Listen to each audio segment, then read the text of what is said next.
من الشیطان الرجیم بسم اللہ الرحمن الرحیم الحمد للہ الذی لا یبلغ مدحتہ القائلون ولا یؤسی نعماء العدون ولا یؤدی حقہ المجتہدون الذی لیس لصفته حد معدود ولا نعت موجود ولا اجل ممدود الذی فطر الخلائق بقدرته ونشر الرياح برحمته ثم الصلاة والسلام على اشرف الانبیاء والمرسلین ابو القاسم مصطفیٰ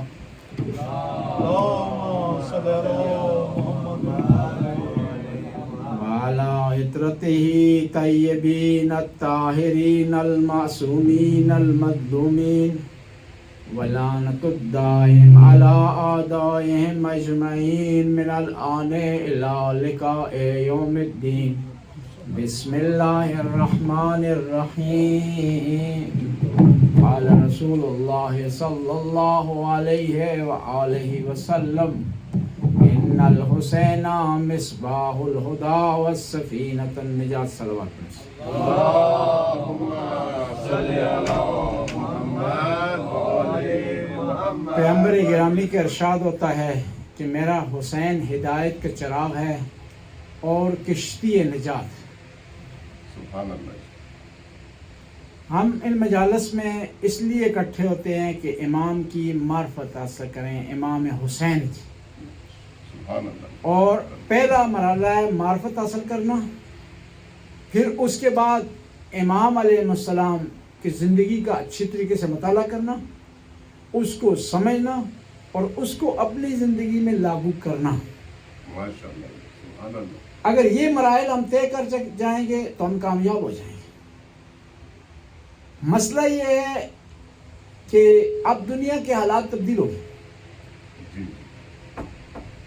200 سال پہلے، 500 سال پہلے جو شیعوں پر سختیاں تھیں، جو تقیہ کی زندگی شیعہ گزار رہے تھے، اب وہ نہیں. اور جب دیکھیں کوئی ملک جنگ کی حالت میں ہوتا ہے تو وہاں کے لوگوں کے آداب، اطوار، رہن سہن کا طریقہ مختلف ہوتا ہے. لیکن جب جنگ ختم ہو جائے تو جنگ جیسی حالت نہیں رہتی، ترقی کی طرف جاتے ہیں.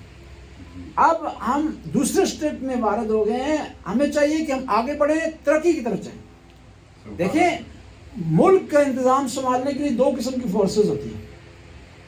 جنگ کی حالت میں پولیس سے زیادہ فوج کی ضرورت ہوتی ہے، لیکن جب اب جنگ جیت جائے یا جنگ ختم ہو جائے تو پھر پولیس کی زیادہ ضرورت ہے. سبحان اللہ. اس زمانے میں ہمیں ضرورت تھی کہ ہم مد مقابل میں مناظرانہ صورت اختیار کریں، اہل بیت کے فضائل ثابت کریں، امامت کو ثابت کریں، اہل بیت کے علم کو ثابت کریں، ان کی عصمت کو ثابت کریں، ان کے معجزہ رکھنے کو ثابت کریں. لیکن جب یہ چیزیں ثابت ہو گئی ہیں تو ہم نے بڑھنا ہے. یہ ثابت ہونے کے بعد جب مولا کی فضیلت ہمارے لیے ثابت ہو گئی ہے تو اب مولا کی بارگاہ سے ہم نے لینا ہے، ان کے قول پر عمل کرنا ہے. ہم رکے نہیں رہیں گے ایک منزل پر تاکہ ہم ترقی کہیں ایسا نہ ہو کہ رک جائے ہماری ترقی. آسان سی مثال دوں، ہم بجائے کہ جو پرانی ہماری ثقافت ہے، پرانی جو تعلیمات ہے مذہب اہل بیت کی، اس کو سنبھال کر رکھیں، اس پر عمل پیرا ہو، اس کا دفاع کریں، اس کو آگے بڑھائیں. نئی اختلافات ابھی اندر جنم نہ دیں. برائے خوشنودی حضرت زہرا سلام اللہ علیہا بلندتر صلوات.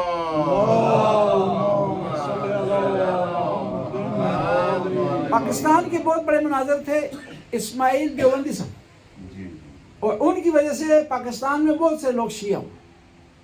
یعنی آپ پارٹیشن سے پہلے کا آبادی کا تناسب دیکھیں اور بعد کا، ہندوستان میں اضافہ نہیں ہوا، ہمارے یہاں اضافہ ہوا ہے ان لوگوں کی تبلیغ کی وجہ سے. اور اتنا بڑے مناظر تھے کہ کیا ہوتا تھا کہ دونوں پارٹیاں بیٹھتی تھیں مناظرہ دیکھنے کے لیے، شیعہ اور غیر شیعہ، درمیان میں رسی ہوتی تھی، اس طرف شیعہ بیٹھے ہوئے، اس طرف غیر شیعہ.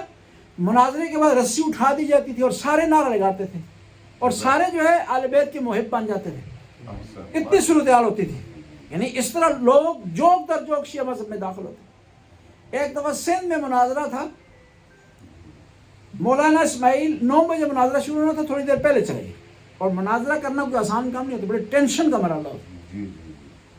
مولانا اسماعیل 5 منٹ پہلے پہنچ گیا. ابھی شاگردوں کو کہہ رہے ہیں کتابیں ٹھیک کریں, سیٹنگ بنائیں, فلاں حدیث فلاں حوالہ سیٹ کر کے نکالیں, میں بولوں گا آپ نے فوراً کتاب دکھا دینی ہے. سامنے مجمع بیٹھا ہوا تھا, انتظار کر رہا ہے کہ مناظرہ شروع ہو.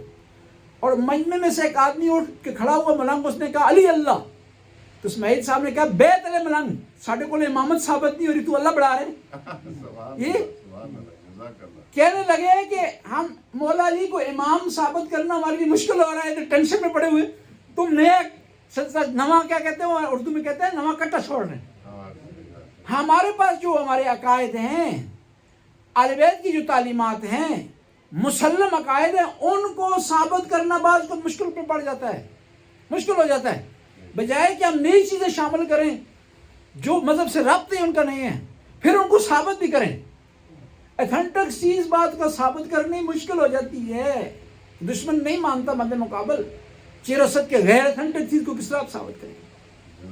اور ایسی مذہب میں بہت سی چیزیں ہم آ گئی ہیں جن کا مذہب میں کوئی سند نہیں ہے, اور پھر ملنگ خود اپنی طرف سے لاتا ہے اور پھر کہتا ہے کہ مولوی صاحب تسی دفاع کرو. مولوی صاحب کہاں سے دفاع کریں, یہ علامہ صاحب دفاع کریں. نہیں, ہمیں چاہیے کہ مذہب کے عقائد جو اہل بیت نے بیان کر دیے مسلمہ کتابوں میں موجود ہیں, جس کسی کو شک ہو نجف کی طرف رجوع کرے, قوم کی طرف رجوع کرے, وہاں سے اپنی تصحیح کر دے. اور پھر یہ بھی یاد رکھیں کہ ہر چیز کا ایکسپائر کرتا ہے. صحیح ممکن ہے بعض میں کچھ افراد آپ کے کسی خاص فیلڈ میں اسپیشلائزیشن رکھتے ہیں, کوئی کاروبار میں رکھتے ہیں, کوئی کنسٹرکشن میں رکھتے ہیں, کوئی افراد جو ہے وہ گاڑیوں کی لین دین میں رکھتے ہیں. ہر آدمی اپنی فیلڈ میں ماہر ہے, اور میں رکھتا ہوں دینی تعلیم میں. اس میں دیکھیں کہ وہ آدمی جو کہ فتویٰ دے رہا ہے آیا وہ مہارت رکھتا ہے نہیں رکھتا. مذہب اہل بیت نے فتویٰ صرف مجتہد دے سکتا ہے, بس فتویٰ صرف مرجع دے سکتا ہے, دین کو بیان صرف مرجع کر سکتا ہے, اور مرجع بھی حق نہیں اصل کہ اپنی طرف سے کوئی چیز بیان کرے. سبحان اللہ, جزاک اللہ. قوم میں اگر کوئی انوکھی بات ہوتی ہے نا, کوئی مجتہد بیان کرتا ہے, سارے مجتہد اسے فون کرتے ہیں فوراً کہ اس کا جواب دو. آیت اللہ ثانی نے, ہمارے استاد بتا رہے تھے, آیت اللہ معرفت, آیت اللہ ثانی نے فتویٰ دیا کہ موسیقی جائز ہے. قوم کے تمام مجتہدین نے فون کیا ان کو کہ بھائی اس کی سند دیں, اس کی ڈاکومنٹری بھیجیں, اس کی جو احادیث آپ نے ڈھونڈنی ہے وہ بھیجیں. تو آیت اللہ معرفت کہتے ہیں کہ انہوں نے ایک کتابوں کی گٹھڑی میرے پاس بھیج دی. میں نے چیک کیا کہ کوئی کتاب بھی مربوط نہیں تھی اس سے. یعنی خاص کر یہ بھی ضروری ہے کہ دلیل آپس میں ربط رکھتی ہو, مدعاس ہے. علی علیہ السلام کے فضائل بہت زیادہ ہیں, اور روایت میں ہے کہ اگر تمام سمندر سیاہی بن جائیں اور تمام درخت قلم بن جائیں, جن و انس لکھنا شروع کر دیں, پھر بھی نہیں لکھ سکتے مولا کے فضائل. کیونکہ مولا کے فضائل پتہ کیا ہے, اسماء حسنہ ہے, خدا کی تجلی کا ظہور ہے علی علیہ السلام کی اسماء, علی علیہ السلام کی فضائل. اور محمد صلوات. دیکھیں انبیاء کو مشکل پیش آئی ہے, آدم کو مشکل پیش آئی, اس وجہ جنت سے نکلے نہیں, یہ مشکل پیش آئی نہیں ہے, شیطان کے بہکاوے میں آ گیا. اسا آدم رب و آوا, نوح کو طوفان کی مشکل پیش آئی, ابراہیم کو آتش کی نمرود کی مشکل پیش آئی, موسیٰ کو فرعون کا مقابلہ کرنا پڑا, حضرت عیسیٰ پر تہمت لگی. اب انبیاء سے سوال کیا گیا کہ اے اللہ کے انبیاء, آپ کو مشکل پیش آئی تو آپ نے اس مشکل سے کس طرح چھٹکارا حاصل کیا؟ تو آدم نے کہا کہ میں نے اسماء الہی کے ذریعے چھٹکارا حاصل کیا, نوح نے کہا کہ میں نے اسماء الہی سے چھٹکارا حاصل کیا, موسیٰ نے کہا کہ میں نے اسماء الہی سے چھٹکارا حاصل کیا, ابراہیم نے کہا کہ میں نے اسماء الہی کے ذریعے چھٹکارا حاصل کیا. تو امام جعفر صادق سے کسی نے پوچھا کہ اسماء الہی ہے کیا؟ امام نے کہا نحنو اسماء اللہ العظم، ہم میں اسماء الہی. برائے خوشنودی جناب زینب سلام اللہ علیہ بلند تر صلوات. اللهم صل على محمد وعلى جزاک اللہ ماشاء اللہ. کسی نے مولا سے پوچھا کہ مولا بتائیں آپ افضل ہیں ابراہیم؟ مولا نے کہا میں افضل ہوں. کیا کیا دلیل ہے؟ ایک دلیل مولا نے دی، ایک میں بھی دوں گا اس کے بعد. مولا نے دلیل دی، کہا خدا نے ابراہیم نے خدا سے کہا کہ خدایا تو مجھے دکھا کس طرح مردوں کو زندہ کرتا ہے. کیف یحیی الموتى، مردوں کو کس طرح زندہ کرتا ہے. خدا نے کہا کیا تجھے یقین نہیں حاصل ہے ابراہیم کہ میں زندہ کر سکتا ہوں؟ کہا یقین ہے لیکن اطمینان حاصل کرنا چاہتا ہوں. یعنی یقین اور ہے، اطمینان اور ہے، جو ابراہیم کے پاس نہیں ہے. لیکن مولا کو اطمینان بھی حاصل ہے اور یقین بھی. فرماتے ہیں لو کشفت لی الغطاء مزددت یقینا، دنیا کے سارے پردے ہٹا دیے جائیں، تمام جو غیب کی چیزیں ان کو ظاہر کر دیا جائے، علی کے علم میں ذرا برابر بھی اضافہ نہیں ہوگا. نعرہ حیدری محمد والے بیت محمد صلوات.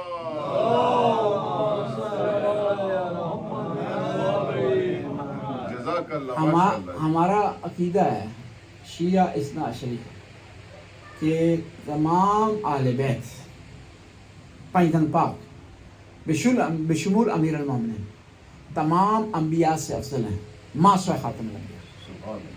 اب کہنے والا کہہ سکتا ہے کہ بھائی آپ کے پاس دلیل کیا ہے؟ نبی تو اس پر وحی نازل ہوتی ہے، خدا کا رابطہ ہوتا ہے اس سے، معجزے دکھاتا ہے. کس طرح ہو سکتا ہے کوئی غیر نبی پر افضل ہو سکتا ہے؟ میں جواب دوں گا جس طرح خاتم الانبیاء نبی پر افضل ہو سکتا ہے، اس طرح خاتم الانبیاء کا نفس بھی انبیاء پر افضل ہو سکتا ہے. کیا بات ہے. پیغمبر نے ارشاد فرمایا من کنت مولا فہذا علی، علی. جس کا میں مولا ہوں اس کا علی بھی مولا ہے. میں آپ سے پوچھتا ہوں کہ محمد مصطفیٰ آدم کے مولا ہے یا نہیں؟ بے شک. نوح کے مولا ہے یا نہیں؟ بے شک. ابراہیم کے مولا ہے یا نہیں؟ بے شک. موسیٰ کے مولا ہے یا نہیں؟ بے شک. عیسیٰ کے مولا ہے یا نہیں؟ بے شک. جب محمد مصطفیٰ آدم کے مولا ہیں تو علی مرتضیٰ بھی آدم کے مولا ہے. جب محمد مصطفیٰ نوح کے مولا ہیں تو علی مرتضیٰ بھی نوح کے مولا ہے. جب محمد مصطفیٰ موسیٰ کے مولا ہیں تو علی مرتضیٰ بھی موسیٰ کے مولا ہیں.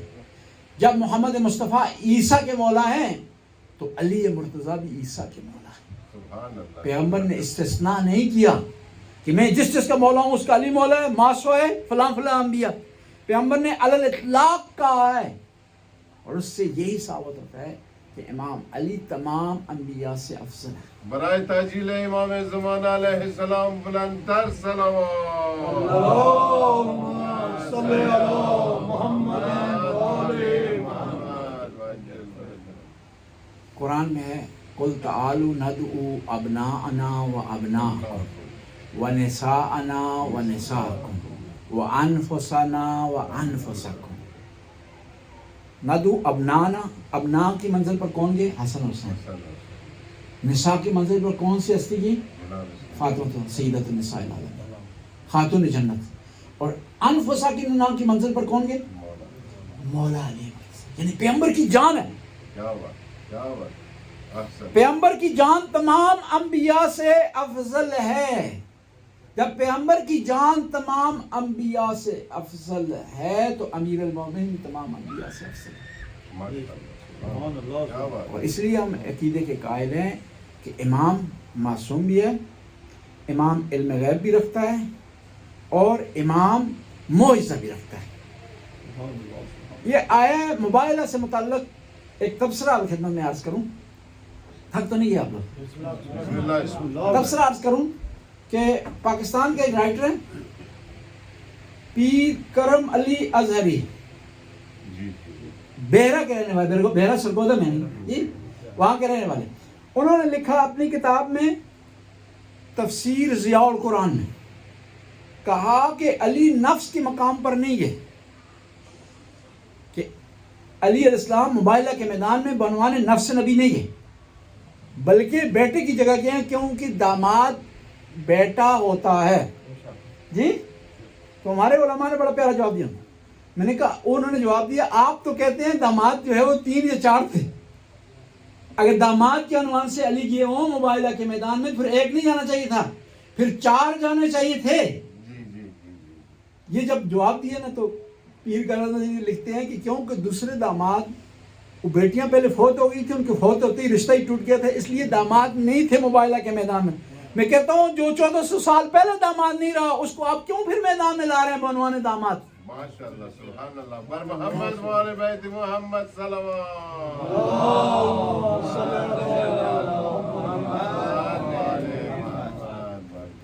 اس دن میں نے عرض کیا کہ پیغمبر صلی اللہ علیہ وسلم نے ہمیں اپنی اولاد سے محبت کرنے کا درس دیا ہے، بے شک. اور پیغمبر نے حدیث میں ارشاد فرمایا کہ اپنی اولاد کے درمیان کیا کرو؟ عدل کرو. اعدلوا بین اولادکم کما تحبون ان یعدلوا بینکم. اپنی اولاد کے درمیان اس طرح عدل کرو جس طرح تم چاہتے ہو کہ تمہاری اولاد تمہارے اور بیوی کے درمیان عدل کرے. جزاک اللہ. یہ ماشاءاللہ. وہ نبی جو عدل کا درس دے رہا ہے کہ اولاد کے درمیان عدل کیا جائے، وہ ہو سکتا ہے کہ وہ ایک بیٹی کے اتنے فضائل بیان کر دے دوسری بیٹیوں کے فضائل بیان نہ کرے؟ ماشاءاللہ زبردست. ایک بیٹی کے استقبال کے لیے کھڑا ہو جائے، ایک بیٹی کے ہاتھ چومے، ایک بیٹی کے استقبال کے لیے چل کر جائے، اور دوسری بیٹیوں سے متعلق ایسی کوئی حدیث نہ ہو اس میں یا تو نعوذ باللہ ایسی ثابت ہوتی کہ پیغمبر جو چیز ہمیں بتا رہے ہیں اس پر عمل نہیں کر رہے تھے، نعوذ باللہ، یا اور دوسری بیٹیاں نہیں تھی، بیٹی صرف ایک تھی محمد مصطفیٰ کی. یہ مقام خدیجہ کبریٰ کی بیٹی کا ہے، فاطمہ الزہرا کا، کسی اور کا نہیں ہے. بلکہ خدا نے کیا 4 خواتین کو چن لیا، 4 خاتونوں کو چنا. آسیہ بنت مزاحم، مریم بنت عمران، خدیجہ بنت خویلد، فاطمہ بنت محمد. آسیہ بنت مزاحم کو کیوں چنا؟ حالانکہ کسی سے رشتہ نہیں ملتا. مثلا آپ کہہ سکتے ہیں خدیجہ سلام اللہ علیہ کیونکہ نبی کی زوجہ ہیں، فاطمہ کے اتنے بڑے جو ہے وہ سلسلے ہیں فاطمہ الزہرا کے. مریم نبی کی کیا ہے؟ ماں ہے. اور آسیہ بنت مزاحم کو خدا نے کیوں چنا؟ اس کو کیوں انتخاب کیا؟ اس کو بھی ایک معصوم کی وجہ سے کا انتخاب ہوا، موسیٰ کی وجہ سے. جزاک اللہ. ماشاءاللہ. موسیٰ کی وجہ سے دنیا کو بتانا تھا کہ میں جو نبی کی تربیت کرتا ہے، میں جب تک اسے چن نہ لوں تو اس کو نبی کا مربی نہیں بناتا، نبی کی تربیت کرنے والا میں نہیں بناتا. جزاک اللہ. ماشاءاللہ. نہیں دیکھیں نا، خداوند تعالیٰ نے موسیٰ کو بعد میں بھیجا ہے، آسیہ کو پہلے مومن بنایا ہے. نہیں، خداوند تعالیٰ نے ایسی گود عطا کی ہے موسیٰ کو جو گود معصوم ہے. بس یہ خدا نے قانون بنا دیا کہ نبی جس گود میں جائے گا وہ گود معصوم ہوگی. اس لیے ہم حضرت ابو طالب کے ایمان سے متعلق بات نہیں کرتے، ان کی عصمت سے متعلق بات کرتے ہیں. برائے خوشنودی جناب حضرت ابو طالب علیہ السلام بلند تر صلوات.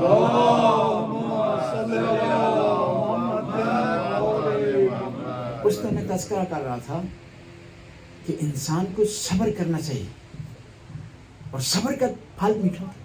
بے شک. اور کہتے ہیں کہ گھریلو جھگڑے میں جو عورت صبر کرے گی، برداشت کرے گی، تحمل کرے گی، آخری پوائنٹ کی طرف نہیں جائے گی، خدا اس کو حضرت آسیہ کی سیرت عطا کرے. جزاک اللہ. کہ آسیہ فرعون کی زوجہ ہیں. فرعون سے بڑا کوئی ظالم ہے جی؟ نہیں. فرعون سے بڑا کوئی مشرک ہے؟ بے شک. فرعون سے بڑا کوئی جبار ہے؟ نہیں. نہیں. جب فرعون کے ساتھ آسیہ گزارا کر سکتی ہیں سبحان اللہ. تو ہر عورت اپنے شوہر کے ساتھ گزارا کر سکتی ہے. کیا بات. اور پھر ہم اپنے آپ کو کیا کہتے ہیں؟ کنیزان حضرت زہرا. بی بی زہرا کے ہم کنیز ہیں. سیرت نہیں ہے حضرت بی بی زہرا کی. ہماری بچیاں کہتی ہیں ہم بی بی سکینہ کی کنیز ہیں. کنیز جب اپنے آپ کو کہہ دیا تو ہمیں کوشش کرنی چاہیے ان ہستیوں کی سیرت پر چلیں، اولاد کی تربیت میں، شوہر کے ساتھ معاملہ کرنے میں، دنیاوی رکھ رکھاؤ میں. اور افسوس سے کہنا پڑتا ہے کہ تھوڑا سا معاملہ گھر میں ہوتا ہے. ہر گھر میں مشکلات ہیں، لیکن دیکھنا یہ کہ اس کے گھر والے اس مشکلات کو حل کس طرح کرتے ہیں، کس طرح سالو کرتے ہیں، کس طرح پریشانیاں دور کرتے ہیں. مشکلات حل ہوتی ہیں سوچ سے، سمجھ سے، اہل بیت کی سیرت پر چلنے سے۔ دیکھیں نواسۂ رسول آئے ہیں میدان کربلا میں، بلکہ ہر شہید اس کی زوجہ ساتھ تھی، بعض کی والدات یعنی مائیں ساتھ تھیں، بعض کی بہنیں ساتھ تھیں، اور ان خواتین کی سپورٹ کی وجہ سے میدان کربلا کا معرکہ امام حسین نے جیتا ہے۔ جزاک اللہ، ماشاءاللہ، بے شک۔ اور دیکھیں امام حسین، دیکھیں 3 چیزیں تھیں۔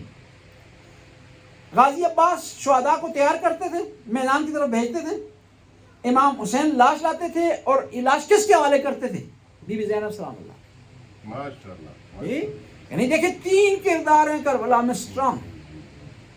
اور پھر دیکھیں اسلام نے خواتین کو بڑی اہمیت دی۔ مباحلہ کے میدان میں 5 کیے نا جی، ایک خاتون اس میں، عیسائیوں کی طرف سے ایک خاتون بھی نہیں تھی۔ مقابلہ تھا نا، تم لے آؤ اپنے بیٹوں کو، ہم لے آتے ہیں، تم لے آؤ اپنی عورتوں کو، ہم لے آتے ہیں عورتوں کو۔ کہا لے آؤ عورتیں، لیکن نہیں لا سکے۔ کیوں؟ کہ ان کے پاس فاطمہ جیسی خاتون نہیں تھی۔ اسلام نے اس وقت ثابت کیا ہے۔ اور پھر عجیب تھا مباحلہ کا میدان کہ آگے پیغمبر پاک چل رہے ہیں، ایک نواسے کو گود بھی لیا ہوا، ایک کی انگلی پکڑی ہوئی ہے، اور اس کے بعد بیوی فاطمہ زہرا چل رہی ہیں، اس کے بعد علی مرتضیٰ چل رہے ہیں۔ یعنی پیغمبر اتنے عظیم ہیں کہ قرآن کی ترتیب بھی تبدیل نہیں کی۔ سبحان اللہ، قل تعالوا ندعو ابنانا، ابنانا چل رہے ہیں، ونسانا، نسانا بعد میں آ رہی، وانفسنا، علی اس کے بعد آ رہے ہیں۔ دنیا کے لیے معلوم ہو گیا کہ فاطمہ اسے کہتے ہیں جو محمد کے نقش قدم پر چلے، اور علی اسے کہتے ہیں جو فاطمہ کے نقش قدم پر چلے۔ اس لیے تو خدا کا ارشاد ہوتا ہے لولاک ما خلقت الافلاک، اے محمد اگر تو نہ ہوتا میں اس کائنات کو پیدا نہ کرتا۔ لولا فاطمہ ما خلقتکما، اگر فاطمہ نہ ہوتی اے محمد تجھے بھی پیدا نہ کرتا اور علی کو پیدا نہ کرتا۔ برائے دفع بلیات، برآوردن حاجات و حل مشکلات اور اتحاد و اتفاق بر محمد و آل بیت محمد صلی اللہ علیہ وسلم۔ انسان کی پہچان کے 5 طریقے ہیں۔ پہلا آباء و اجداد، دوسرا تربیت، تیسرا کس ماحول میں پلا بڑا ہے، چوتھا اس کا کلام کیا ہے، اس کلام سے انسان پہچان جائے، 5واں اس کے ساتھی۔ ہم مشکل سے پہنچے تھے تربیت پر، اور امام حسین کی تربیت کی ہے جنت کی خواتین کی سردار نے۔ ماشاءاللہ، امام حسین کی تربیت کی ہے ساقی کوثر نے۔ سبحان اللہ، اور تربیت کا بہترین انداز دیکھیں بیوی فاطمہ نے کس طرح تربیت کی اپنے بچوں کو۔ اس طرح میں عرض کر رہا تھا یہ آل بیت کی جو عصمت ہے نا، عصمت یہ اختیاری ہے، اجباری نہیں۔ یعنی آل بیت گناہ پر بچنے پر مجبور نہیں ہیں، جس طرح فرشتے ہیں، فرشتے گناہ کر ہی نہیں سکتے۔ جس طرح مثال دوں آپ کو، ایک اندھا آدمی ہے، وہ کہتا ہے میں نامحرم کی طرف نہیں دیکھتا ہوں، اس کا کمال نہیں ہے، وہ دیکھ سکتا ہی نہیں ہے۔ ایک بہر آدمی ہے، سنائی اسے نہیں دیتا، وہ کہتا ہے میں موسیقی نہیں سنتا ہوں، اس کا کمال نہیں ہے۔ کمال یہ ہے کہ آنکھیں ہوں، انسان نامحرم کی طرف نہ دیکھے، آنکھیں ہوں، حیا کرے۔ بس آل بیت کی جو عصمت ہے یہ عصمت اختیاری ہے، اجباری نہیں ہے فرشتوں کی طرح۔ فرشتے بھی معصوم ہیں نہیں، لیکن وہ مجبور ہیں عصمت پر، گناہ کر ہی نہیں سکتے۔ آل بیت نے کس طرح اپنے اولاد کی تربیت کی؟ بی فاطمہ زہرا تشریف فرمائے، دعا کر رہی ہیں تمام اپنے رشتہ داروں کے لیے، اپنے چاہنے والوں کے لیے، اپنے ہمسایوں کے لیے۔ تو امام حسن نے سوال کیا کہ اے اماں جان آپ نے اپنے لیے دعا نہیں کی؟ فرماتی ہیں اول جار ثم دار، پہلے ہم نے ہمسائے کے لیے دعا کرنی پھر اپنے لیے۔ ایثار کیا سکھا رہی ہے؟ اپنے بچوں کو ایثار کرنا سکھا رہی ہے، لالچ سے پرہیز کرنا سکھا رہی ہیں، خود خواہی سے دوری سے سکھا رہی ہیں۔ اور مولانا امیر المومنین فرماتے ہیں خود خواہ کے بارے میں آدمی خود خواہ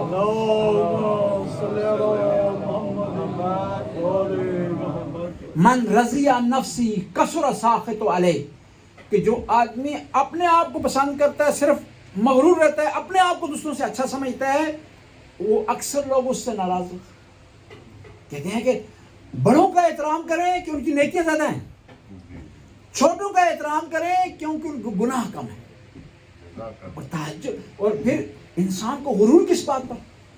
اور عربی میں غرور پتہ کس کہتے ہیں؟ دھوکے کو. یعنی جو آدمی مغرور ہے دھوکے میں ہے.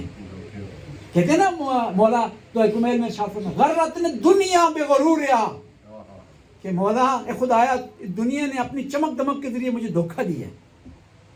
سبحان اللہ. دنیا کچھ بھی نہیں ہے اہل بیت کی عظمت کے مقابلے میں، اہل بیت کی محبت کے مقابلے میں. امام جعفر صادق علیہ السلام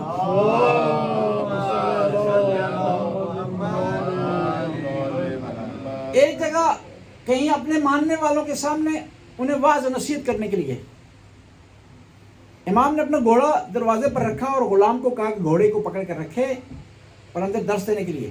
غلام نے گھوڑے کو پکڑا ہوا تھا. ایک مومن وہاں پر آ گیا، وہ بہت زیادہ امیر تھا. اس نے غلام کو کہا کہ غلام میں اگر تجھے اپنی ساری دولت دے دوں یہ غلامی مجھے دے سکتا ہے؟ اس نے کہا نہیں، ہرگز نہیں. یہ جو مولا امام جعفر صادق کی غلامی ہے اس کی قیمت نہیں لی جا سکتی.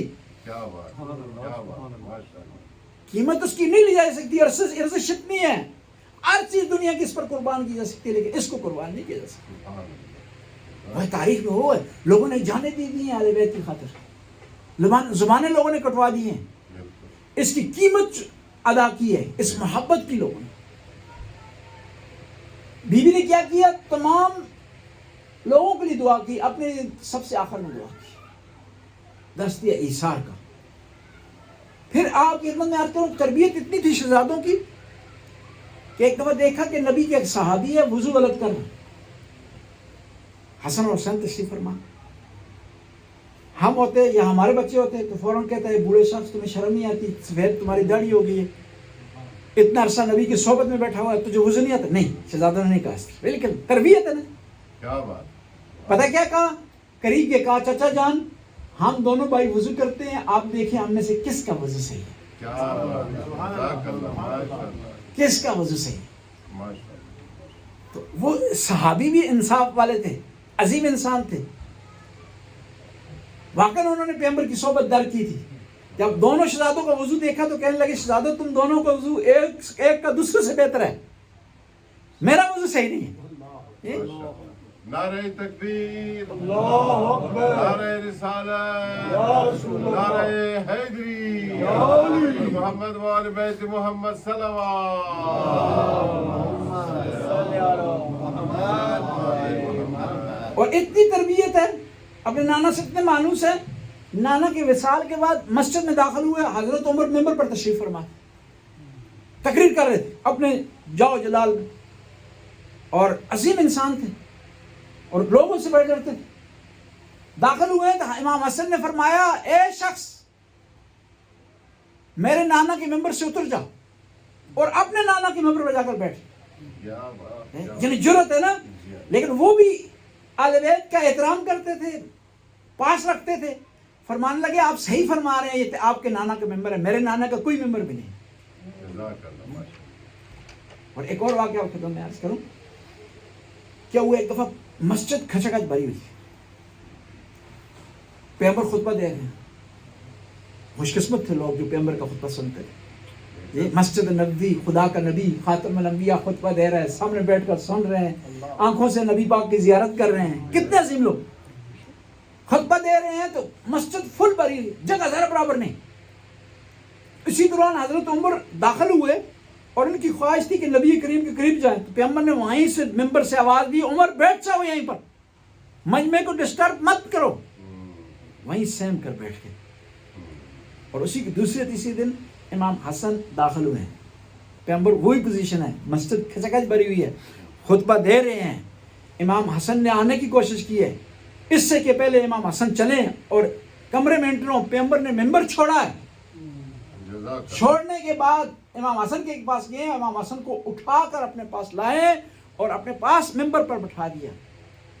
پیغمبر نے بھی اور صحابہ نے بھی اور حضرت عمر نے بھی ثابت کیا کہ اہل بیت اور صحابہ میں فرق ہے. برائے خوشنودی جناب حسن مجتبی علیہ السلام بلندتر صلوات. بلکہ صحابہ کرام کے مراتب، ان کے درجات اس بات سے طے ہوتے تھے اہل بیت کی محبت سے. جتنا اہل بیت سے کوئی زیادہ محبت کرتا تھا اس کا مرتبہ بلند ہوتا تھا. جتنا زیادہ نوکری کرتا تھا اہل بیت کی اتنا اس کا مقام بلند ہوتا. کھیل رہے تھے امام حسن اور حضرت عمر کے بیٹے شاید عبداللہ بن عمر. امام حسن نے کہا ہے غلام زادے شاعر خلیفہ وقت کے بیٹے تھے, ان کو ناگوار گزری. فوراً اپنے بابا کے پاس جا کر شکایت کی, کہا کہ حسن نے مجھے غلام کہا ہے, غلام زادہ کہا ہے. تو حضرت عمر نے کہا کہ فوراً جاؤ لکھوا کر لے آؤ. کیا بات ہے جی, ماشاءاللہ. اور بعض کا یہ ہوتا ہے مدعی سست ہوا چوز. حضرت عمر کہہ رہے ہیں میں غلام ہوں, لیکن بعد میں بعض آنے والے لوگ کیا کہتے ہیں کہ اہل بیت کا مقام کم ہے, صحابہ کا مقام بلند ہے. ایک اور مثال کی جاتی ہے, شیعہ اور سنی نماز میں درود میں کس کا نام لیتے ہیں؟ محمد و آل محمد. اور اہل سنت کے دو درود ہیں, نماز میں جو پڑھتے ہیں اس پہ صحابہ کا نام نہیں لیتے, بعد میں صحابہ کا نام لیتے ہیں, لیکن جب نماز میں صحابہ کا نام نہیں لیتے. یعنی تمام مسلمانوں کو پتہ ہے کہ اہل بیت ہے کہ اگر ان کا نام نماز سے نکال دیا جائے نماز باطل ہو جاتی ہے. صحابہ کرام اتنا بڑا مقام, اتنی منزلت ہونے کے باوجود میں نماز میں ان کا نام داخل کریں تو نماز باطل ہو جاتی ہے. صحابہ کرام کا بہت بڑا مقام ہے. امام زین العابدین شاہ فرماتے ہیں میرے نانا کے صحابی تم پر سجاد کا سلام ہو, تم نے اس وقت میرے نانا کی مدد کی جب کوئی مدد کرنے والا نہیں, اور تم وہ لوگ ہو جنہوں نے میرے نانا کی خاطر اپنے رشتہ داروں کو چھوڑ دیا. رشتہ داروں سے تم نے جنگ کی. جنگ بدر میں بھائی آمنے سامنے تھے, باپ بیٹا آمنے سامنے تھے. دور تو نہ جائے, صرف خود دیکھیں آپ, ہاشمی خاندان, حضرت عباس ہیں پیغمبر کے چچا, جنگ میں مخالف سمت سے آئے تھے. اب یہ اللہ بات ہے کہ ان کو زبردستی لایا گیا تھا, لیکن آئے تھے مخالف سمت سے, گرفتار ہو گئے. حضرت طالب امام علی کی سگے بھائی مخالف سمت سے آئے تھے, گرفتار ہو گئے تھے. یعنی صحابہ کرام کا بہت بڑا مقام اور منزلت ہے. وہ تھی جو پیغمبر ارشاد فرماتے تھے, حکم فرماتے تھے, 4 کو حکم دیتے تھے, 10 اتراتے تھے میدان میں, جانیں نثار کر دی. ہزاروں صحابہ شہید ہو گئے پیغمبر پر جان قربان کرتے ہوئے. لیکن جو مقام اہل بیت کا ہے وہ کسی اور کا نہیں ہے. میں تربیت سے متعلق بات کر رہا تھا. پیغمبر ارشاد فرماتے ہیں اعدلوا بین اولادکم کما تحبون ان یعدلوا بینکم, کہ اپنی اولاد کے درمیان اس طرح عدل و انصاف کرو جس طرح تم چاہتے ہو کہ وہ تمہارے درمیان عدل و انصاف کرے. اگر ایک بچے کے لیے چیز خریدی ہے دوسرے کے لیے خریدے, ایک سے اگر محبت کی ہے دوسرے سے بھی محبت کریں, ایک سے اگر پیار کیا ہے دوسرے سے بھی پیار کریں. کہیں نہیں ملتا تاریخ میں محمد مصطفیٰ نے حسن سے پیار کیا اور حسین سے پیار نہ کیا, دونوں سے برابر پیار کیا. اور اگر آپ ایسا نہیں کریں گے نا تو بچہ اپنے ذہن میں رکھ لیتا ہے بچپن کی عادتیں, بچپن کا سلوک, اور پھر انتقام پر آمادہ ہو جاتا ہے, لائن سے اتر جاتا ہے, پٹری سے. مثال موجود ہے, ہارون رشید کے 2 بیٹے تھے, مامون اور امین. امین بیٹا تھا زبیدہ کا, اور مامون ایک ایرانی عورت کا بیٹا تھا. وہ کیونکہ عرب عورت کا بیٹا تھا, آزاد عورت کا بیٹا تھا, امین اسے زیادہ وقت دی جاتی تھی. مامون کو وقت نہیں دی جاتی تھی کیونکہ یہ ایرانی کا بیٹا ہے اور کنیز کا بیٹا ہے. کیا ہوا کہ جب لڑائی ہوئی دونوں کی, کس کی؟ مامون اور امین کی. مامون کو فتح حاصل ہوئی تو مامون نے امین کے سر کو کاٹ کر کے اپنے دربار کے باہر لٹکا دیا, اور لوگوں کو کہا کہ جو آدمی بھی یہاں آئے وہ اس کو جوتیاں مارے اس کے سر کو اور اس کو گالیاں دے. لوگ آتے تھے امین کو خوش کرنے کے لیے, جوتے مارتے تھے, گالیاں دیتے تھے. ایک آدمی تھا ان میں سے, وہ تھوڑا سمجھدار تھا اور امین کا طرفدار تھا. وہ چاہتا تھا کہ یہ سر کہیں اتر جائے. وہ آیا, اس نے کیا کیا, اس کو جوتے بھی مارے اس کے سر کو, اور ساتھ باپ کی گالی دے دی. باپ کی گالی دی تو مامون کے کانوں پر لگی. کہا یہ تو الٹا کام ہو رہا ہے, لوگ مجھے گالی دے رہے ہیں, باپ تو دونوں کا ایک ہے. لیکن میں یہ بتانا چاہتا تھا کہ کیوں, کہ بچپن میں ناانصافی ہوئی. کس کے ساتھ؟ مامون کے ساتھ. اور اس کا انتقام اس نے اپنے بھائی سے اس طرح لیا. بھائی پیار کی علامت ہوتی ہے, بھائی محبت کی علامت ہوتی ہے, انسان کی کمر ہوتی ہے, انسان کا بہترین مشیر بھائی ہوتا ہے. بہترین ساتھی بھائی ہوتا ہے، لیکن تاریخ میں ملتا ہے کہ بھائی نے بھائی کو قتل کیا، کیونکہ بچپن میں ناانصافی کی وجہ سے۔ کہتے ہیں کہ اپنی اولاد کو 3 چیزیں سکھاؤ، ادبوا اولادکم حب نبیکم وآل نبی والقرآن۔ 3 چیزوں کی محبت اپنی اولاد کو سکھانا، نبی پاک سے محبت کرنا، نبی پاک کی آل سے محبت کرنا، اور قرآن کا ادب کرنا، احترام کرنا۔ اس کا مطلب کیا ہے کہ بچپن میں جب سکھائیں گے اہل بیت کی محبت تو بڑے ہو کر اہل بیت کو فالو کریں گے۔ بچپن میں آپ اہل بیت کی محبت سکھائیں گے تو پھر بڑے ہو کر وہ نہج البلاغہ کی تعلیم حاصل کرنے کی کوشش کریں گے، اصول کافی کی تعلیم حاصل کرنے کی کوشش کریں گے، فروع کافی کی تعلیم حاصل کرنے کی کوشش کریں گے۔ اور پھر حدیث میں ہے کہ اکرموا اولادکم، اولاد کا احترام بھی کرو۔ یہ نہیں ہے کہ بدتمیزی کرو ان کو ڈانٹو۔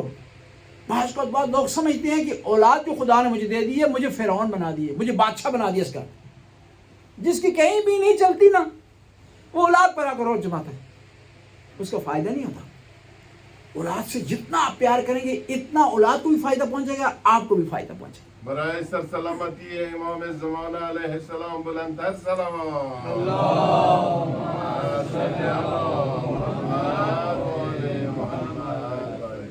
کہتے ہیں اکرموا اولادکم واحسنوا آدابکم، اولاد کو اکرام بھی کرو اور ان کو اچھے ادب سکھاؤ۔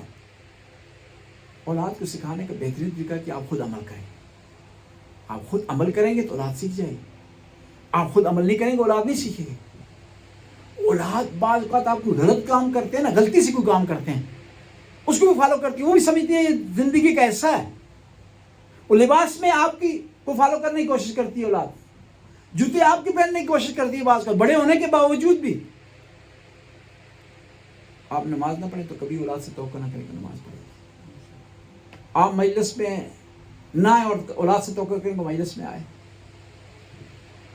آپ اخلاق سے پیش نہ آئیں گھر میں اور اولاد سے توقع کریں کہ وہ اخلاق سے پیش آئیں۔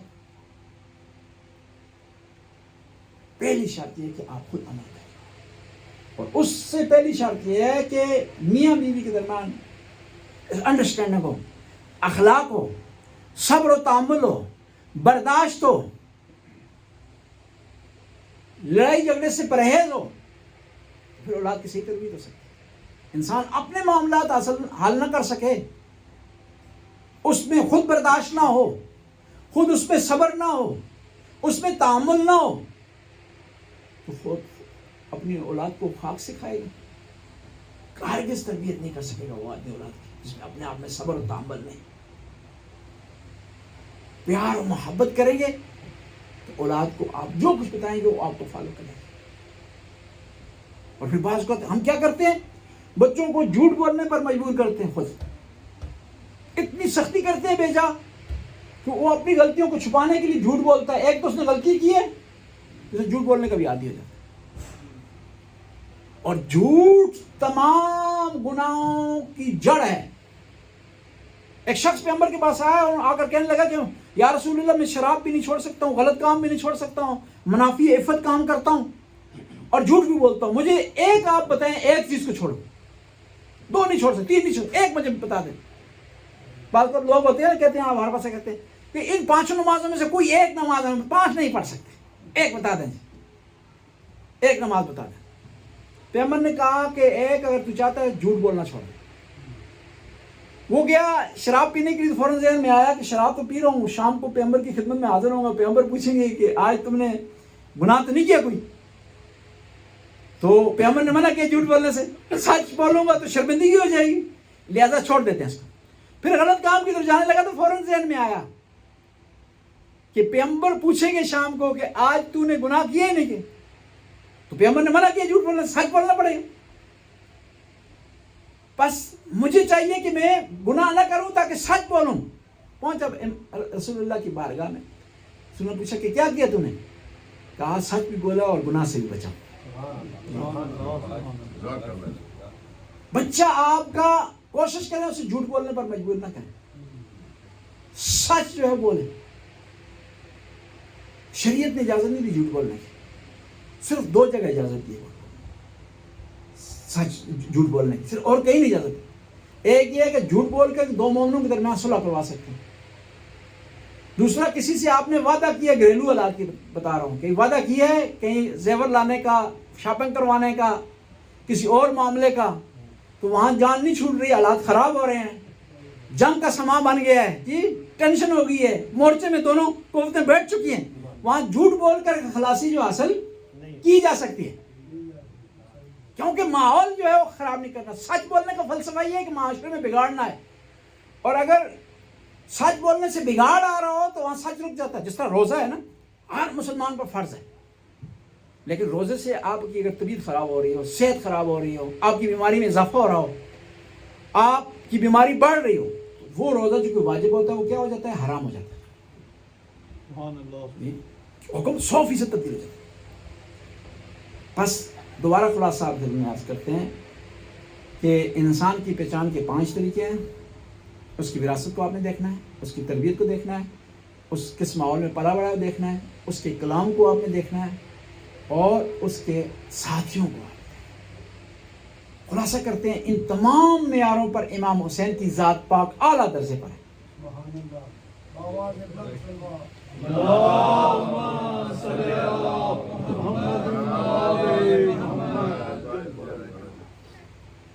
11 محرم کو لٹا ہوا قافلہ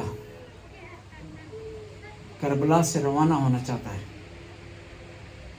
امام حسین کا قافلہ جہاں کہیں پڑاؤ ڈالتا تھا یا وہاں سے رخت سفر باندھتا تھا تو پوزیشن اور منظر اس طرح ہوتا تھا کہ قافلہ رکا ہے، سب سے پہلے بی بی زینب کی سواری رکتی تھی، شہزادہ علی اکبر آگے بڑھتے تھے، کندھا اپنا سامنے رکھتے تھے، اور عباس ہاتھ سامنے رکھتے تھے، اور آواز دی جاتی تھی کہ اے حسین کے صحابہ جاؤ، جو کو جہاں کہیں کھڑا ہے وہ پیٹھ کر لے، یہ اس جگہ سے دور ہو جائے، علی کی بیٹی اترنے جا رہی ہے۔ اور سوار ہوتے بھی اس طرح منظر ہوتا تھا کہ جب سوار ہوتے تھے نا، سواری رکتی تھی، غازی عباس ہاتھ آگے بڑھاتے تھے، علی اکبر کندھا دیتے تھے، اور بعض اوقات امام حسین آگے آ کر بہن کا ہاتھ پکڑ کر سواری پر سوار کرتے۔ لیکن 11 محرم کو بیوی انتظار میں رہی کہ میرا علی اکبر آئے گا مجھے سوار کرے گا، میرا غازی آئے گا مجھے سوار کرے گا۔ وَنَظَرَتْ إِلَىٰ يَمِينِهَا وَشَمَالِهَا، جب کوئی نہیں دکھائی دیا تو گنج شہداء کی طرف رخ کیا بیوی نے، اور میرا غازی کہاں ہے؟ اپنی بہن کو آج نہیں سوار کروائے گا۔ اور میرا علی اکبر کہاں ہے؟ تیرے ہاتھ کہاں ہے؟ میں ان کا سہارا لے کر سوار ہو جاؤں۔ جب دیکھا کوئی نہیں ہے نا، بی بی نے رونا شروع کر دیا۔ تمام بیویاں آئیں، کہا بی بی نہ گھبرانا، ہم تیرے لیے غازی بنیں گے۔ سکینہ نے کہا پھوپھی جان میں آپ کے لیے علی اکبر بنوں گی، آپ کو سوار کروں گی۔ کہتے ہیں سوار ہو گئے اسرا، اور ان ظالموں نے اسیروں کو بغیر پلان اونٹوں پر سوار کیا، اور کربلا سے کوفہ اتنا تیز چلایا کہ کئی بچے راستے میں گر کر شہید ہو گئے۔ روایت کے الفاظ ہیں، ان ظالموں نے پتہ کہ اور کیا کیا؟ 2 روایتیں عرض کروں گا، اس کو رب دوں گا اس کے ساتھ۔ جنگ خیبر میں حضرت بلال نے صفیہ کو اسیر کیا، مرحب کی بہن کو، اور مرحب کے جنازے کے قریب سے گزارا تو پیغمبر نے ڈانٹ دیا، بلال تجھے شرم نہیں آئی؟ تو نے ایک بہن کو بھائی کے جنازے کے قریب سے گزارا ہے۔ اور دوسری مثال دوں گا، احد میں حضرت حمزہ شہید ہو گئے، ظالموں نے ظلم کیا تھا، بدن کے ساتھ ظلم کیا، مسلح کر دیا بدن کو، جگر نکال دیا گیا تھا، اور بہن ہے صفیہ، حضرت صفیہ پیغمبر کی پھوپھی ہیں، انہوں نے کہا میں چاہتی ہوں اپنے بھائی کے جنازے کو دیکھوں۔ امام پیغمبر نے کہا علی دوڑ کر جاؤ، حمزہ کے جنازے پر چادر ڈال دو اور بہن کو نہ دیکھنے دینا، کہ بہن پریشان ہو جائے گی بھائی کے جنازے کو اس حالت میں دیکھ کر کے۔ کہتے ہیں پھر بھی صفیہ آئی، برداشت نہ کر سکی، پردہ ہٹایا، زمین پر لیٹ گئی۔ آج ان ظالموں نے ایک بہن کو بھائی کے جنازے کے قریب سے گزارا ہے.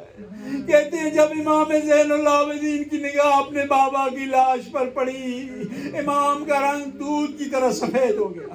جب یہ حالت امام کی بی بی زینب نے دیکھی نا، اپنے آپ کو سواری سے گرایا. مومنین کرام جو بھی سواری سے گرتا ہے نا، اپنے بازوؤں کا سہارا لیتا ہے. مجھے معلوم نہیں بی بی نے کس چیز کا سہارا لیا، کیونکہ امام زمانہ زیارت نائیہ میں ارشاد فرماتے میرا سلام ان بیویوں پر جن کے ہاتھ پسے گردن بدے ہوئے تھے. اب بی بی سکینہ اپنے بابا کی لاش کے پاس آئیں، لپٹی، لاش سے آواز آئی، اے سکینہ میرے چاہنے والوں کو، میرے محبوں کو، میرے شیعوں کو پیغام پہنچانا، محمد شریف تم معذبین فذکرونی وَإِذَا رَأَيْتُمْ غَرِيبًا فَانْتُبُونِي. جب تم ٹھنڈا پانی پینا نا، حسین کی پیاس کو یاد کرنا، اور جب کسی بے کس کو دیکھنا تو میرے لیے رونا. لَيْتَكُمْ يَوْمَ عَاشُورَا تَنْظُرُونِي. کاش کہ تم عاشورہ کے دن ہوتے اور دیکھتے کیف طلبتم الماء لطفل صغیر. کس طرح میں نے اپنے ننھے معصوم علی اصغر کے لیے پانی مانگا. وَأَبَوْا يَرْحَمُونِي. انہوں نے پانی کی بجائے میرے بچے علی اصغر کو ذبح کر دیا. لعنت اللہ قوم الظالمین فسيعلم الذين ينقلبون. خدا اس قلیل سی حاضری کو قبول و منظور فرما، ہمارے گناہوں سے درگزر فرما، نیک کام کرنے کی توفیق عطا فرما، برائیوں سے محفوظ رہنے کی توفیق عطا فرما. زمانے کے امام کے ظہور میں تعجیل فرما، ہمیں امام کے انصار میں سے کر. یا اللہ 10 محرم میں مومنین یہاں آتے رہے، ان کی حاضری کو قبول فرما. جنہوں نے یہاں خدمت کی ہے، چندہ دیے ہے، کام میں صلی ہے، یا اللہ ان کی توفیقات میں اضافہ فرما. خاص طور پر ہمارے برادران اللہ سنت یہاں مدد کرتے رہیں، اللہ ان کی توفیقات میں اضافہ فرما، ان کے رزق میں وسعت عطا فرما، ان کو نبی اور آل نبی کی شفاعت نصیب فرما. خدایا تو غفور رحیم، رحم کرنے والا ہے، کرم کرنے والا ہے. شیعان حیدر کرار اس وقت پوری دنیا میں مجالس بپا کر رہے ہیں، عزاداری کر رہے ہیں. یا اللہ ان عزاداریوں کی، ان مجالس کی حفاظت فرما. یا اللہ وہ مومنین جو دنیا سے چلے گئے ہیں، شہید ہو گئے ہیں مذہب کی خاطر، خاص طور پر کوئٹہ میں ہمارے مومنین شہید ہوتے رہے ہیں، دوسرے علاقوں میں شہید ہوتے رہے ہیں. یا اللہ ان شہداء کو شہداء کربلا کے ساتھ محشور فرما. یا اللہ تو غفور رحیم ہے، زمانے کے امام کے ظہور میں تعجیل فرما، ہمیں امام کے انصار میں سے قرار دے. یا اللہ وہ مومنین جو بیمار ہیں شفاء کاملہ وعائلہ تھا، جن مومنین نے دعا کری کہ ان کو دعاؤں کو مستجاب فرما. ایک مومن کے ہاں اولاد نہیں ہے، خدایا انہیں صاحب اولاد بنا. یا اللہ انہیں نیک اور صالح ہوتا اولاد عطا فرما. یا اللہ تو مومنین مریض ہیں شفاء کاملہ وعائلہ تھا. ایک عراقی مومن مریض ہے جو انہیں سرطان کی بیماری، یا اللہ انہیں شفاء کاملہ وعائلہ تھا. ربنا آتنا فی الدنیا حسنہ وفی الآخرۃ حسنہ وقنا عذاب النار. اللہم صلی علی محمد. ماتم حسین، یا حسین